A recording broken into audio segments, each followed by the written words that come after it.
All right, moving over to the running back position.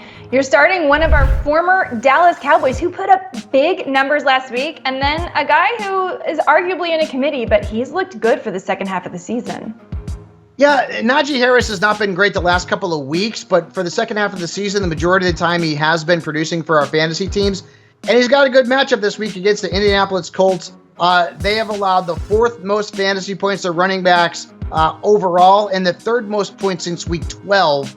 So you can start both Najee and Jaylen Warren this week. And let's talk about Ezekiel Elliott. He was a stardom in my column last week, had a really good game against Pittsburgh. Now he's got the Kansas City Chiefs. They just gave up 141 scrimmage yards and over 25 fantasy points to James Cook. And if you look at the volume of touches and snaps that Zeke saw last week, he could end up being a top 12 running back this week. On your sit list, you've got a couple of running backs that started the season pretty strong, but there's reason to think maybe we shouldn't trust them. Beware Ken Walker this week. Here's the problem. Last week, he came back from the injury, 9.4 points, and he basically was splitting snaps and touches with Zach Charbonnet, and that's a problem.